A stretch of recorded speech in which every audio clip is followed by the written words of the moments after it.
네 짐을 야훼께 맡기라. 그가 너를 붙드시고 의인의 요동함을 영원히 허락하지 아니하시리로다. 아멘. 저는 오늘 여러분과 함께 네 짐을 야훼께 맡기라, 이와 같은 제목으로 은혜를 나누겠습니다. 제목을 한번 큰 소리로 따라해 주시기 바랍니다. 네 짐을 야훼께 맡기라. 이 세상 모든 사람들이 예외 없이 크고 작은 짐을 짊어지고 살아가고 있습니다. 3년째 코로나가 지속되면서 영세 상공인들이 많은 어렵고 힘든 과정을 지나고 있습니다. 생활의 무거운 짐을 지고 살아가고 있고, 병원에 가보면 수많은 환자들이 누워 있습니다. 질병의 짐을 살아가고 있습니다. 젊은이들은 일자리를 찾기 위해서 일자리의 짐을 지고 살아가고 있고, 학생들은 공부하느라고 학업의 짐을 짊어지고 살아가고 있고, 짐을 짊어지지 않은 사람이 한 사람도 없습니다. 마음속에 염려, 근심, 걱정이 끊임없이 다가오기 때문에 우리는 마음의 무거운 짐을 살아가고 있습니다. 어떻게 보면 인생은 짐을 짊어지고 사는 것이 인생이 아닌가 생각을 합니다. 이스라엘 역사 가운데 가장 존경받고 위대한 왕으로 세움을 받았던 다윗 왕도 평생 무거운 짐을 짊어지고 살았습니다. 마음의 고통의 짐을 지고 살았습니다. 아마 많은 짐 가운데 가장 큰 짐은 다윗의 생애를 돌아보면 그의 최측근이었던 왕을 돕던 신하 아히도벨이라고 하는 사람이 배신하고 돌아선 일이었을 것입니다. 나라를 다스리면서 아히도벨로부터 지혜를 얻고 문제를 상의하고 그의 도움으로 나라를 잘 다스렸는데, 어느 날 이 아히도벨이 변심해서 자기를 대적한 압살롬의 진영에 그가 가게 된 것입니다. 아들 압살롬이 반역한 것도 마음에 큰 고통과 짐이었지만, 그렇게 자기 옆에서 충성스럽게 자기를 돕던 신하 아히도벨이 배반한 것은 엄청난 마음의 큰 고통의 짐이었을 것입니다. 뿐만 아니라 그가 골리앗을 넘어뜨린 후에 사울왕이 그를 죽이려고 군사를 풀어서 몇 년 동안 다윗을 죽이려고 쫓아다녔던 것은 아마 다윗에게 큰 고통의 짐이었을 것입니다. 그런데 다윗 왕은 그 순간순간 그 고통과 괴로움이 그의 생애 가운데 얹혀질 때마다 그는 모든 무거운 짐을 주님 앞에 내려놓았습니다. 여러분, 일생 살아가는 동안 크고 무거운 짐을 주님 앞에 다 내려놓으시기 바랍니다. 어차피 여러분이 그 짐을 스스로 해결할 수가 없습니다. 여러분이 해결할 수 없는 짐들은 우리 주님 앞에 가지고 와서 주님께 내려놓고 주님께 맡기시기 바랍니다. 오늘 성경은 말씀합니다. 주님께 맡기라. 주님께 맡기라. 시편 55편 22절은 이렇게 시작합니다. 내 짐을 야훼께 맡기라. 여러분의 모든 짐을 주님께 다 맡기시기 바랍니다. 다윗은 자신이 감당할 수 없는 그 무거운 짐을 지고 살아갈 때 자기가 헤아릴 수 없음을 알고 주님 앞에 내려놓았습니다. 왜냐하면 주님만이 내 문제를 해결할 수 있음을 믿었기 때문에 그는 크고 작은 모든 무거운 짐들을 주님 앞에 내려놓고 맡길 수가 있었던 것입니다. 그가 시편 37편 5절에 이와 같이 고백합니다. 내 길을 야훼께 맡기라. 그를 의지하면 그가 이루시고. 우리의 삶의 모든 무거운 짐을 주님께 다 내려놓고 주님께 다 맡기면 주님께서 돌보아 주시는 것입니다. 이 맡긴다라고 하는 말의 뜻은 던진다라고 하는 뜻도 포함되어 있습니다. 여러분, 높은 산에 올라가서 작은 돌멩이를 산 밑으로 던져버리면 그것을 가서 찾을 수가 없듯이 우리의 짐을 주님께 맡겼으면 그 다음에는 다 잊어버려야 하는 것입니다. 우리 주님이 책임져 주실 것을 믿기 때문에 맡겼으면 이제는 우리가 그것을 잊어버리고 감사하고 나아가면 주님께서 믿음으로 나아갈 때 은혜를 베풀어 주시는 것입니다. 그런데 문제는 우리가 맡긴다 하면서 하나님 앞에 다 맡겼는데 예배 끝나고 나갈 때는 그 모든 짐을 도로 다 주섬주섬 챙겨가지고 나가기 때문에 문제인 것입니다. 그것은 맡긴 게 아닙니다. 주님께 완전히 맡겼으면 그 다음에는 잊어버리고 나가야 되는 것입니다. 어차피 우리가 그 문제를 스스로 해결할 수 없다면 주님께 다 맡기고 여러분이 믿음으로 나아가면 주님께서 은혜를 베풀어 주시는 것입니다. 주님께서 수고하고 무거운 짐진 자들을 부르고 계신 것입니다. 마태복음 11장 28절에 수고하고 무거운 짐진 자들아 다 내게로 오라 내가 너희를 쉬게 하리라. 어제나 오늘이라 영원토록 동일하신 주님께서 오늘 우리에게 말씀하십니다. 수고하고 무거운 짐진 자들아 다 내게로 오라 내가 너희를 쉬게 하리라. 여러분, 여러분의 모든 무거운 짐을 주님께 다 내려놓으시기 바랍니다. 다 맡기시기 바랍니다. 베드로 사도가 베드로전서 5장 7절에 이와 같이 말씀하셨습니다. 너희 염려를 다 주께 맡기라. 이는 그가 너희를 돌보심이라. 여러분, 우리의 모든 염려, 근심, 걱정을 다 주님께 맡겨버려야 하는 것입니다. 주님만이 나의 고통과 괴로움을 아시고 주님만이 나의 염려, 근심, 걱정의 문제를 해결할 수 있음을 믿기 때문에 우리가 주님께 맡기고 나아가면, 믿음으로 나아가면 주님께서 은혜를 베풀어 주시는 것입니다. 감리교 감독회장이신 이철 감독님이 어느 인터뷰에서 이런 말씀을 하셨습니다. 고난 중에 성도들이 기억해야 할 3가지 사항이 있습니다. 그 3가지가 뭐냐? 첫째로 하나님은 우리의 사정을 다 아신다는 것입니다. 둘째로 하나님은 우리를 사랑하신다는 것입니다. 셋째로 하나님은 우리 각자에게 제일 좋은 대안을 가지고 계신다는 것입니다. 그렇습니다. 주님은 우리의 사정을 다 아시고 우리를 사랑하시기 때문에 우리가 해결할 수 없는 문제에 대해서 주님은 가장 좋은 해결책을 가지고 계신 주님이신 것입니다. 그렇기 때문에 우리의 문제를, 우리의 짐을 주님께 맡기면 우리에게 가장 좋은 해결책을 가지고 계신 주님께서 그 문제를 극복하게 만들어 주시고 좋은 일이 일어나게 만들어 주시는 것입니다. 그러므로 여러분의 염려, 근심, 걱정을 주님께 다 맡기고 믿음으로 나가시기를 주님의 이름으로 축원합니다. 여러분, 목욕탕에 가면 이런 글귀가 쓰여 있는 거 많이 보셨죠? 맡기지 않은 물건은 책임지지 않습니다. 주인백. 우리 주님도 마찬가지입니다. 여러분이 맡기지 않으면 주님이 책임지시지 않습니다. 주님은 여러분이 맡긴 것에 대해서 우리 하나님이 책임을 져 주시는 것입니다. 그러므로 주님께 맡기시기 바랍니다. 여러분, 맡기는 것도 믿음입니다.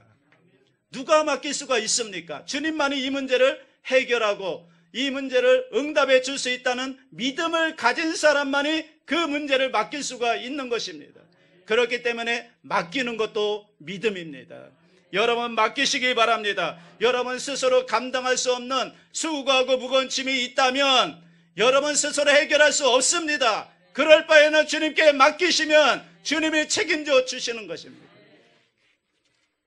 여러분이 해결하라고 애쓰지 마시고 맡기시기 바랍니다. 철저히 내려놓고 맡겨야 됩니다. 내 질병의 문제도 주님께 내려놓고 맡기시고, 내 자녀의 문제도 주님께 내려놓고 맡기시고, 내 사업의 문제도 주님께 내려놓고 맡기시고, 맡기고 또 맡기고 또 맡기고 믿음으로 나아가면 주님께서 은혜를 베풀어 주시고 그 문제를 해결해 주시고 하나님이 우리를 붙들어 주시는 것입니다. 오늘 성경은 이어서 두 번째, 우리 주님이 우리를 붙드신다고 말씀하고 있습니다. 55편 22절은 이렇게 이어집니다. 그가 너를 붙드시고. 우리가 모든 무거운 짐을 주님께 다 맡길 때 주님이 우리를 붙들어 주십니다. 우리를 굳건하게 붙들어 주십니다. 여기 붙드신다는 말의 뜻은 지지한다, 영양분을 준다, 잡아준다는 뜻이 담겨 있습니다. 주님은 언제나 내 곁에 서서 나를 붙들어 주시고 나에게 영적인 영양분을 공급해 주시고 나의 지지자가 되어 주십니다. 나의 버팀목이 되어 주시는 것입니다. 주님이 우리를 붙들어 주시니까 우리는 염려할 것이 없는 것입니다. 주님이 붙들어 주시는데 우리가 무엇을 염려할 게 있겠습니까? 사람들은 우리가 어려움을 당할 때 와서 우리를 붙들어주고 함께하는 것이 아니라 우리가 어려움을 당하면, 고난을 당하면 사람들은 등을 돌리고 우리를 떠나갑니다. 외면하는 경우가 많습니다. 좋을 때야, 잘 나갈 때야 사람들이 옆에 와서 붙고 함께해주고 하지만 내가 고난을 당하고 어려움을 당하고 환난을 당하고 어려움을 당할 때는 그렇게 가까운 친구도 등을 돌려버리고 외면하는 경우가 많이 있습니다. 그러나 우리 주님은 우리가 어려움을 당할 때 우리 곁에 오셔서 우리와 함께 하시고 우리를 붙들어 주시고 우리를 도와주시고 우리를 굳건하게 해주시는 분이 우리 주님이십니다. 내가 어려움을 당할 때 우리 주님은 내 편이 되어 주시는 것입니다.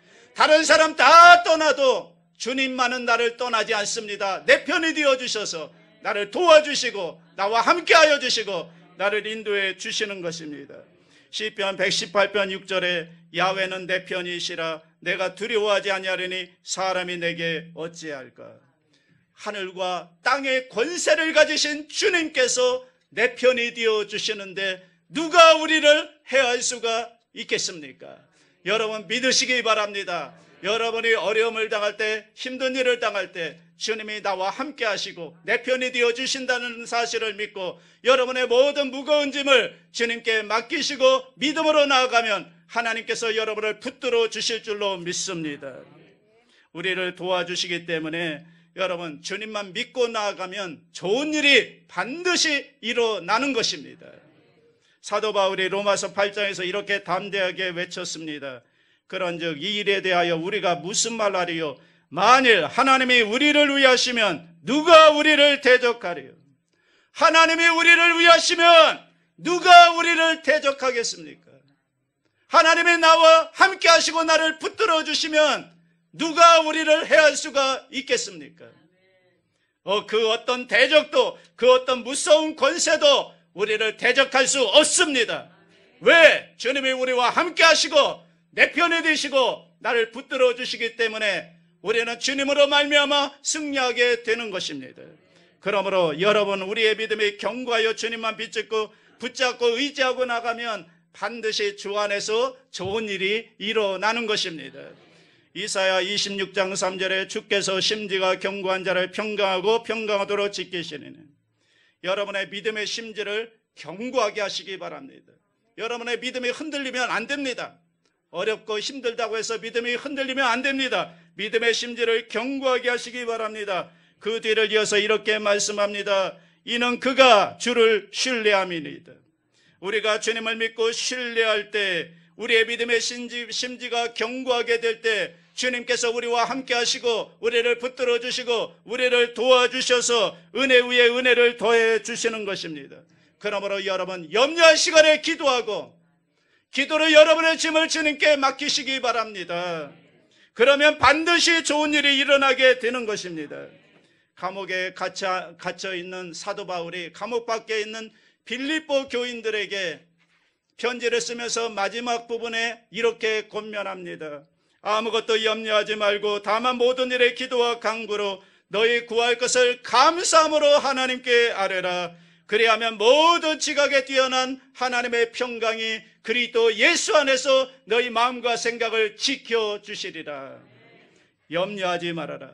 여러분 염려할 시간에 기도하고 염려할 시간에 부르짖어 하나님께 기도하시기 바랍니다. 기도로 맡기시기 바랍니다. 여러분 염려가 염려를 낳고 근심이 근심을 낳고 걱정이 걱정을 낳는 것입니다. 염려할 시간에 근심할 시간에 걱정할 시간에 기도하시기 바랍니다. 부르짖어 기도하시기 바랍니다.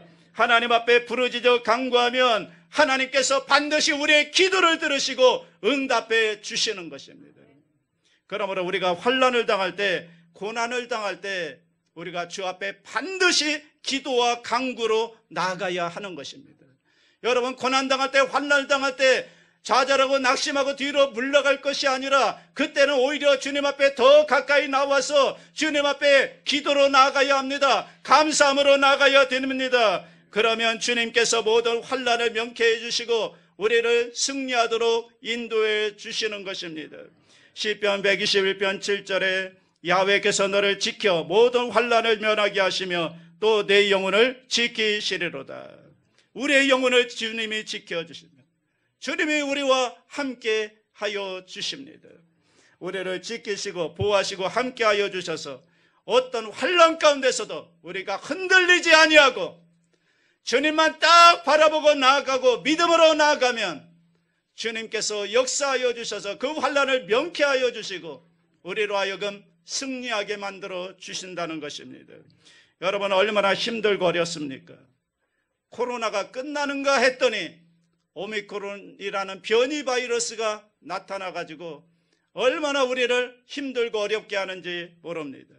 지금 확진자 수가 하루에 30만 명이 넘어가고 있습니다. 설마 했는데 10만 명, 20만 명, 30만 명이 넘어가고 있습니다. 이제는 우리가 우리 스스로를 조심할 수밖에 없습니다. 여러분, 간혹 보면, 주변에 보면 그저 모르고 밖에 나가서 사람을 만났다가 몸이 이상해서 검사를 해보니까 오미크론 확진이 되어가지고 목이 너무 아프고 기침이 나오고 격리가 되고 너무너무 힘들어하는 분들을 많이 보고 있습니다. 그런데 부스터샷까지 맞은 분들은 그냥 하루 이틀 3일 정도 아프고 나면 괜찮다고 하니까 문제될 것이 없지만, 그런데 이 오미크론이 얼마나 확진이 빨리 되는지, 전파력이 얼마나 강한지, 한 사람이 걸리면 금방 가족들이 다 확진되는 것을 보고 있습니다. 여러분, 그런데 이렇게 우리가 힘들고 어려운 상황을 만날 때 우리가 염려하고 근심하고 있으면 더 큰 문제가 되는 것입니다. 그 염려와 근심을 기도로 주님께 맡겨버려야 되는 것입니다. 기도하고 맡기면 주님이 우리를 붙들어 주십니다. 기도하고 맡기면 주님이 우리를 요동하지 않게 붙들어 주시고 함께 주시는 것입니다. 성경은 우리를 요동치 않게 하신다고 말씀합니다. 22절 이렇게 마무리되고 있습니다. 의인의 요동함을 영원히 허락하지 아니하시리로다. 의인들이 흔들리는 것을, 의인들이 좌절하고 무너지는 것을 하나님께서는 영원히 허락하지 아니하신다고 말씀하고 있습니다.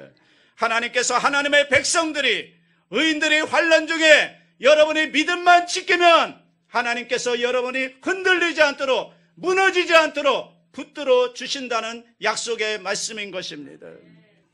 실족에 넘어지지 않게 주님이 우리를 붙들어 주십니다. 시편 121편 3절에 야훼께서 너를 실족하지 아니하게 하시며 너를 지키시는 이가 졸지 아니하시리로다. 주님은 우리를 실족하지 않게 붙들어 주신다. 원수 마귀는 우리 마음에 염려를 주고 근심을 주고 걱정을 넣어주어서 우리의 믿음을 흔들리게 하고 우리를 넘어뜨리려고 우는 사자같이 삼킬자를 찾아다니고 있습니다. 여러분, 믿음을 지켜야 됩니다. 여러분, 어려움을, 고난을 당할수록, 환난을 당할수록 여러분의 믿음을 굳건하게 지켜야 됩니다. 믿음이 무너지면 모든 게 다 끝나버리고 마는 것입니다. 흔들리면 절대로 안 됩니다. 베드로전서 5장 8절에 근신하라 깨어라 너희 대적 마귀가 우는 사자같이 두루다니며 삼킬 자를 찾나니. 그러므로 여러분, 영적으로 깨어 있어야 하는 것입니다. 말씀과 기도로 깨어 있어야 하는 것입니다. 우리를 어떻게 하든지 넘어뜨리려고 원수 마귀가 우는 사자같이 삼킬 자를 찾아다니고 있기 때문에 우리가 영적으로 깨어 있어서 그 원수 마귀를 대적해야 되는 것입니다. 우리 마음 가운데 염려와 근심과 걱정을 가져다주는 원수 마귀는 나사렛 예수의 이름으로 명하노니 떠나갈지어다. 물러갈지어다. 더러운 흑암의 귀신은 떠나갈지어다. 나사렛 예수의 이름으로 무찌르시기 바랍니다. 믿음으로 대적하시기 바랍니다. 그러면 떠나가는 것입니다. 여러분, 믿음을 굳건하게 해서 우리의 마음속에 염려, 근심, 걱정을 가져다 흑암의 원수 마귀를 예수의 이름으로 물리치고 승리하는 삶을 살아갈 수 있게 되기를 바랍니다. 마음이 건강이 육신의 건강을 가져옵니다. 그런데 마음의 염려, 근심, 걱정으로 가득 차면 그것이 질병을 불러오게 되는 것입니다. 그래서 우리 마음을 지켜야 됩니다. 모든 지킬 만한 것 중에 더욱 내 마음을 지키라. 생명의 근원이 이에서 남이니라고 말씀하고 있습니다. 너희는 믿음을 굳건하게 하여 그를 대적하라. 이는 세상에 있는 너희 형제들도 동일한 고난을 당하는 줄을 알미라. 여러분, 믿음을 굳건하게 하고 마음을 지키고 주님만 바라보고 나아갈 수 있게 되기를 바랍니다. 많은 사람들이 이와 같은 어려움을 당하고 있습니다. 그러나 믿음을 지키면 주님께서 우리와 함께하여 주시고 우리를 흔들리지 않도록 주님이 붙들어 주신다는 것입니다. 우리가 이 세상 살아가는 동안 무엇을 바라보느냐, 바라보는 것에 따라서 영향을 받게 되어 있습니다. 우리가 긍정적인 것을 바라보면 긍정적인 것이 우리에게 들어와서 긍정적인 사람이 됩니다. 그러나 부정적인 것을 바라보면 부정적인 것이 우리에게 들어와서 부정적인 사람이 되고 마는 것입니다. 그래서 우리는 일생 동안 누구를 바라봐야 되느냐? 믿음의 주요 온전케 하시는 인 예수 그리스도를 바라보아야 하는 것입니다. 예수 그리스도를 바라보면 긍정적인 믿음이 우리에게 들어와서 우리는 긍정적인 사람이 되고 믿음의 사람이 되고 여러분 승리하는 사람이 될 수가 있는 것입니다. 우리 주님이 우리의 생명이 되십니다. 우리 주님이 우리의 모든 것이 되십니다. 우리 주님이 우리의 희망이 되십니다. 우리 주님이 우리의 전부가 되시는 것입니다. 그러므로 주님만 바라보고 나가시기 바랍니다. 히브리서 12장 2절에 믿음의 주여 또 온전하게 하시는 인 예수를 바라보자. 그는 그 앞에 있는 기쁨을 위하여 십자가를 참으사 부끄러움을 개의치 아니하시더니 하나님 보좌 우편에 앉으셨느니라. 할렐루야. 예수님만 바라봅시다. 우리 한번 믿음으로 따라합시다. 예수님만 바라봅니다. 예수님만 바라봅니다. 여러분, 예수님께 믿음의 초점을 딱 맞추고 예수님만 바라보고 나가면 여러분의 믿음은 흔들리지 않습니다. 넘어지지 않습니다. 실족하지 않습니다. 주님만 바라보고 나가면 주님이 믿음을 굳건하게 해주시고 그 굳건한 믿음을 통해서 여러분은 모든 어려움을 이겨내게 도와주시고 승리하게 만들어주시고 좋은 일이 있게 만들어주시는 것입니다. 여러분, 고난이라고 하는 것은 예고 없이 우리에게 다가옵니다. 정말 주변에 보면 감당할 수 없는 고난을 당하는 분들이 많이 계십니다. 그러나 그 감당할 수 없는 고난을 믿음으로 극복해 나가는 사람을 보면 많은 사람들에게 용기와 은혜를 끼치고 있습니다. 자녀들이 아프면 부모님은 너무 힘이 들죠. 그런데 아파도 병원에 가서 치료받고 나을 약이 있으면 좋은데 이것은 치료받을 수도 없고 또 고칠 수 있는 약도 없을 때는 난치병에 걸리면 정말 부모님의 마음은 무너지고 말 것입니다. 그런데도 고난 중에도 주님만 바라보고 흔들리지 않는 믿음으로 나아가고 있는 한 선교사님이 계십니다. 책으로도 고난이 나를 안아주다라는 책으로 출간되었고 또 CBS에 새롭게 하소서의 간증이 나와 있습니다. 제가 이번에 간증을 보면서 너무나 큰 감동을 받았습니다. 이번에 성악을 전공해서 원래 성악가가 되려고 했는데 그런데 주님께 받은 은혜가 너무 크고 자기 남편이 또 선교사로 헌신을 했기 때문에 이 성악을 포기하고 선교사로 나가게 되었습니다.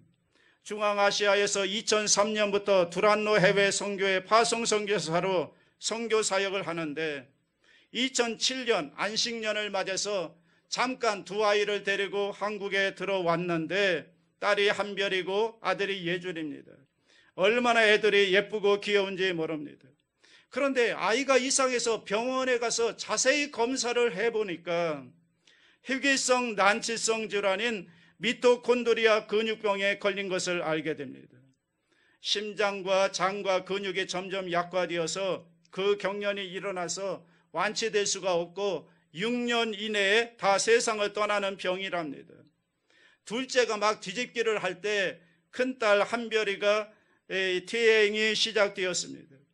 약을 먹이려고 하면요 1시간 동안 막 구토를 하고 온몸에 막 경련을 일으키고 얼마나 약을 먹이기가 힘든지 모릅니다. 그때 이샘물 선교사가 하나님 앞에 이렇게 눈물로 기도했습니다.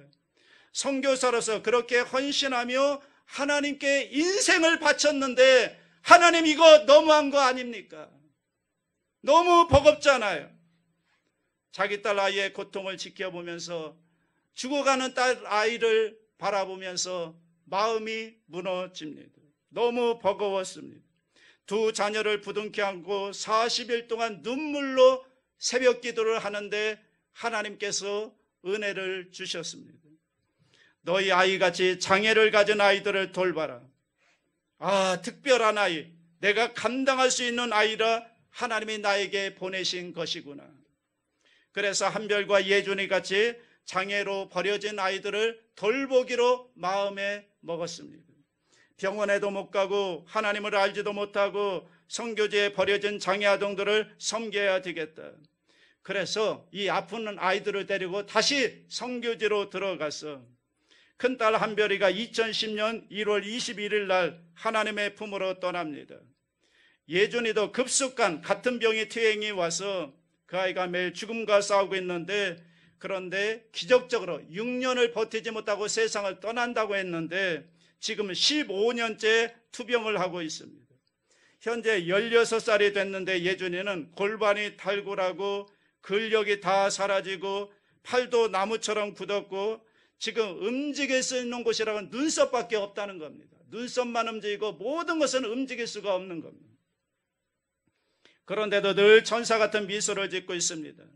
그래서 자기 아들의 웃는 모습을 보면서 주님 앞에 감사합니다. 큰딸을 하늘나라로 보내고 둘째 예준이가 15년째 투병 중이지만 주님을 바라보고 감사하면서 매 순간 감사하면서 이렇게 고백을 합니다. 예준이는 누워있는 것 자체, 미소 짓고 있는 것 자체가 하나님께 영광이 되는구나. 치유가 안 돼도 영광이구나. 이러한 사실을 깨닫게 되니 왜 이러한 고난이 왔을까에 대한 질문이 없어졌어요.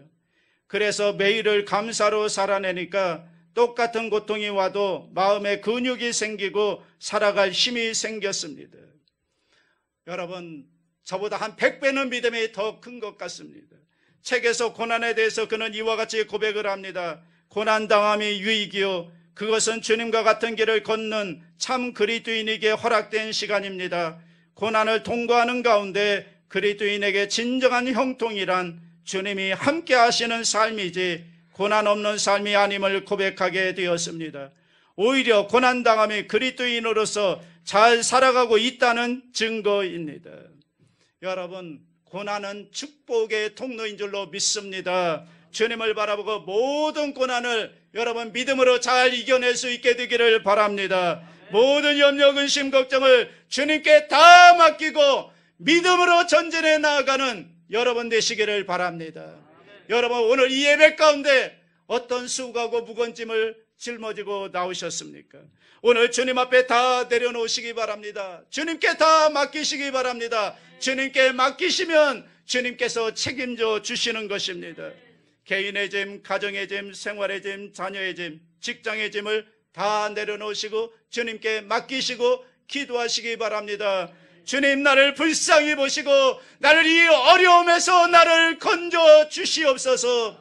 여러분, 맡기고 기도하고 믿음으로 나아갈 때 하나님께서 여러분의 짐을 짊어져 주시고 책임져 주시고 여러분을 승리의 삶으로 인도해 주실 줄로 믿습니다. 이 은혜가 함께 하시기를 주님의 이름으로 축원합니다.